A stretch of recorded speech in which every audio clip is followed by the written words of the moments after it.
Minum kopi sunnah ke jika ketagih kopi tak apa ke kopi sunnah itu jenis lagu mana?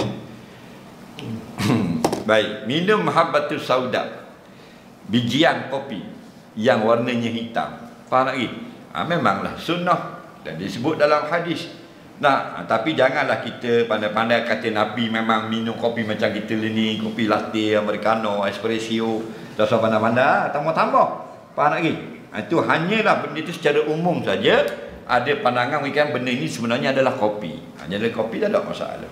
Nah, jadi insya-Allah kalau benda itu Nabi minum kopi, kita minum jadi sunnah.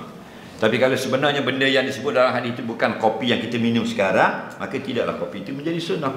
Nah, tapi kopi walau bagaimanapun memang dia lebih berkhasiat daripada lain-lain minuman. Okey? Kopi. Kalau kita nak banding dengan Milo, dengan Ovaltine, dengan benda lagi. Dengan Horlicks, dengan apa? Kopi. Kopi. Nah, kopi dia lebih baik untuk kesihatan lah. Itu kajian lah, kajian. Tapi kita ni, kopi kita ni, kita minum dengan benda yang merosakkan kesihatan. Bubuh susu kan, susu manis tu. Tu lah, mudarat. Kopi tu comel. Faham lagi? Cuma di Malaysia sekarang, start tahun 90-an, sudah tidak ada lagi dijual air kopi yang asli. Betul tak? Tak ada lah. So kita pergi kedai lagi, minta kopi itu bukan kopi, itu ekstrak, itu serbuk perencah kopi saja. Ingat tak, kalau dulu orang mesin tebu, dia ada tebu, dia mesin. Dia ni orang jual air tebu, ada tak tebu? Ada. Dia buah air, dia beli perencah ni, siap, dia pun kucang. Minum berasa air tebu. Dia kopi betul ni, kalau kita minum, bila dah habis air, di tepi gelas ni lekat hitam-hitam lendir kopi. Nampak lagi? Dia ni ada tak? Tak ada, cerah-berah macam gepurung kata. Faham lagi? Jadi sebab tu kita balik semula, kalau kopi asli dijual, orang akan pergi. Contoh Starbucks, walaupun orang Yahudi. Itu kopi asli. Tapi 17 riyal lah sejawang. Tapi kalau kita pergi di Indonesia, kopi asli 2 riyal. Kalau Starbucks tu kelas 4 riyal. Rasanya kalau di Aceh 4 riyal je.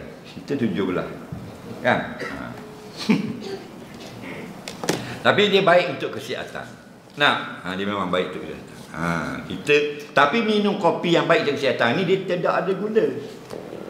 Tak bubuh susu. Saya pernah minum di bandar Aceh, satu kedai kopi, minum dengan Menteri Besar Surabaya, dipanggil Gubernur Surabaya. Kopi tu dia tak ada gula, dia pahit. Dia pahit. Ya? Dia pahit dan kita kena mamah nisang dulu. Dia akan keluar nisang dalam piring, kita ambil nisang gitu, bulang mulut. Biar rasa manis di mulut, baru ambil kopi. Sebab kopi dia tersangat pahit. Kopi asli. Itu baru kopi betul. Kita perisa kopi, bukan kopi. Macam-macam kita dah cak kapal, cak kapal terbang. Ada lah burungnya.